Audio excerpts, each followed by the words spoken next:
এপ্ৰিল মাহৰ 22 তাৰিখে পেহেলগামত 26জন নিৰীহ লোকে প্ৰাণ দিবলগীয়া হৈছিল সন্ত্ৰাসবাদী আক্ৰমণত। আৰু তাৰ পাছত বিভিন্ন ছ'চিয়েল মিডিয়াত কিছু লোকে এই ঘটনাটোক ছাপোৰ্ট কৰি পোষ্ট দিছিলে। আমি তেনে এটা কেছ ইয়াত ৰেজিষ্টাৰ কৰিছিলোঁ। সেই সংক্ৰান্তত মোৰ বাহাৰুল ইছলাম বুলি লোক এজন তেওঁ ফেক একাউণ্ট এটা খুলি ছ'চিয়েল মিডিয়াত কমেণ্ট কৰিছিলে ফেচবুকত। তাৰপিছত আমি অনুসন্ধান কৰি তেওঁৰ এগেইনষ্টত আমি এভিডেঞ্চ পাওঁ আৰু পিছত তেওঁক বিচাৰি থকা হৈছিল। তেওঁ পলাই আছিলে।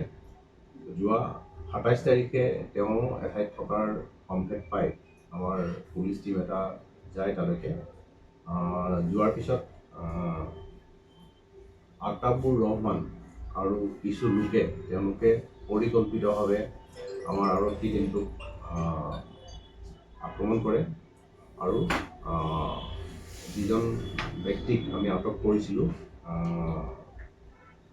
বাহাৰুল ইছলাম, তেওঁ আৰক্ষী দলটোৰ পৰা মোকলাই নিয়ে। আৰু সেই ঘটনাত আমাৰ ড্ৰাইভাৰ যিজন আছিল তেওঁ গুৰুতৰভাৱে জখম পায়। ছাব ইন্সপেক্টৰ এজন আছিল, তেওঁ গুৰুতৰভাৱে জখম পায়।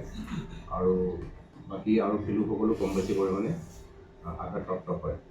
আমি এই সংক্ৰান্তত এটা কেছ ৰেজিষ্টাৰ কৰোঁ বিহপুৰীয়া থানাত 244/244/25 under section 191 clause 2 clause 3, 296, 109, 121 clause 2, 115 clause 2, 324 clause 4-5 BNS।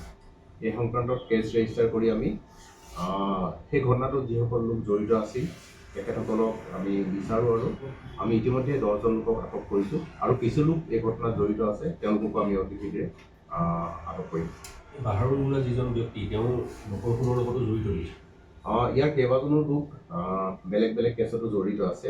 আমি আটাইবিলাক ঘটনা চাই আছোঁ। বিশেষকৈ বাহাৰুল ইছলাম তেওঁ আগতো আটক হৈছিলে, তেওঁ নকলখনৰ লগত জড়িত হয়। আৰু আমি আশা কৰিম আমাৰ বঙালমৰা অঞ্চলটোত যিসকল লোক আছে তেখেতসকলে যাতে এই দুষ্ট প্ৰকৃতিৰ লোকসকলক আশ্ৰয় নিদিয়ে আৰু তেওঁলোকৰ সম্ভেদ আমাক দিয়ে। ৰাইজে সহযোগ কৰি আছে, কাৰণ এই কিছু বেয়া লোকৰ কাৰণে গোটেই অঞ্চলটো বদনাম হৈ আছে। গতিকে এই দুষ্কৃতিকাৰীসকলক আমি চিনাক্ত কৰিছোঁ আৰু তেওঁলোকৰ বিপক্ষে আমি আইনগত ব্যৱস্থা এই কাম কৰিবলৈ সাহস নকৰে। আটক হোৱাসকলৰ নামকেইটা ক'ব লাগিব। আটক কৰাসকলৰ আমি ইতিমধ্যে আটক কৰিছোঁ আফাজউদ্দিন, মই লিষ্টখন দি দিওঁ আপোনালোকক। ইকৰামুল হুছেইন, ফখৰুদ্দিন আহমেদ, নুৰ হুছেইন, গুলজাৰ হুছেইন, নাৰ্জুল হক, কাজিমুদ্দিন, মোহাম্মদ আব্দুল হামিদ, বিল্লাল হুছেইন আৰু আতাবুৰ ৰহমান। আতাবুৰ ৰহমানে আচলতে গোটেই পৰিকল্পনা কৰিছিল। মূল চক্ৰান্তকাৰী তেওঁক ইতিমধ্যে ধৰা হৈছে। আৰু বাহাৰুল ইছলাম তেওঁ পলাই আছে এতিয়া, কিন্তু আমি খুব সোনকালে তেওঁক ধৰিব পাৰিম।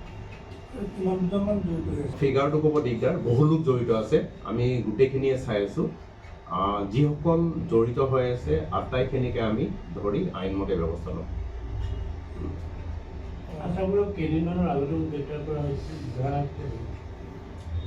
আটাবোৰ আমি গোটেইবোৰ এংগত চাই আছোঁ।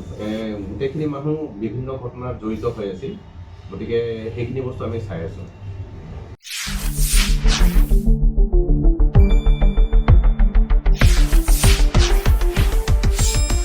শুদ্ধ আৰু বিস্তৃত বাতৰিৰ বাবে চাই থাকক নিউজ ডেস্ক ৰিপৰ্ট।